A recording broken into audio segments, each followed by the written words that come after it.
So was loving my life, had a house, had college interns that would come, they'd ship out our apparel. We were selling online. We were in some bookstores. And then I was doing management consulting, working 40, 50 hours a week. So, I mean, it was busy life, very busy life. But there was a certain point where I just had the sense, I was like, I maybe it was that tension of, making a difference. I'd given the money to the organization. I was like, there's got to be something more. And I just had this deep desire. I was like, I want to be among those in need. I don't want to just be clicking the button, sending the money.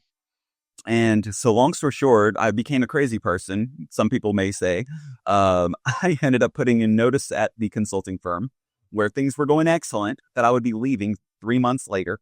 I would not be pursuing the path forward anymore there. Also, I rented my house out to somebody. I moved in with my parents. I had a girlfriend at the time. That relationship ended. And all of a sudden, I am very free and available. And I just had a day where I spent time just thinking and, praying. And I just had this sense, I think I need to join a nonprofit. And I ended up joining a group called YWAM, Youth with a Mission, in Kona, Hawaii. Moved there in the beginning of 2019. I didn't fully know what I was getting myself into. I just knew I would end up among those in need. And that was really near and dear to my heart. I ended up in a country in Southeast Asia, and I let my CPA license expire, Mike. I thought I was kind of like, I think I'm done with the business world. I think it's time for me to be among the poor.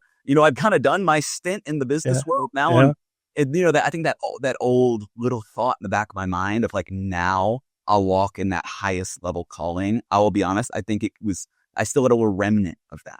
And I thought, okay, that's it. So I'm going to let my CPA license expire, burn the ships. Here I am, and I end up there, Mike, and it was crazy. We saw incredible things. It was so encouraging. But one day, serendipitously, I was invited to speak on business at a church in the middle of like a rural place in this country.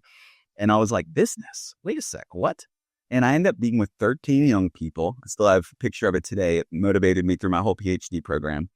And I talked with them, what do you guys want to do? And they're talking, I want to start a hair salon. I want to do this. They were talking about these businesses they wanted to start.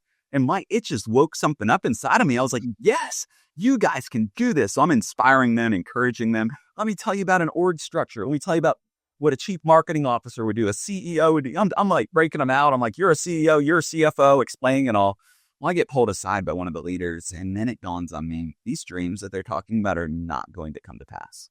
Also, me talking about CMO, CFO, it has no relevance. And I just realized I did not understand a thing. I had a heart to help, but I did not understand the depths of what I was involved with. And I left that day. And eventually I just realized like these folks I was giving hope to, they were really missing, man, like chokes me up a little bit. They were missing so much of what I think we can take for granted here in the West.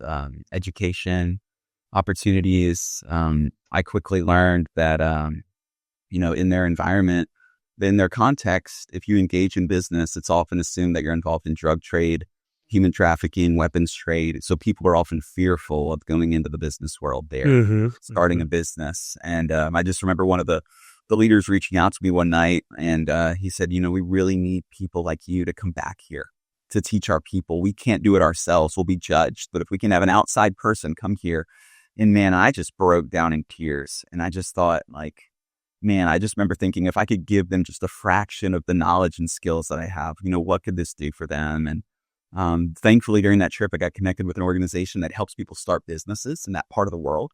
And then suddenly, like everything began to click. And the craziest thing happened, Mike, literally one of the craziest moments of my life. I'm in the middle of nowhere country, meet this guy that I've never met before, this organization, get connected with him. And he hands me your book, Business as Mission, translated in the language of the people there. And I'm holding this book and I'm like, this is Gary's business partner.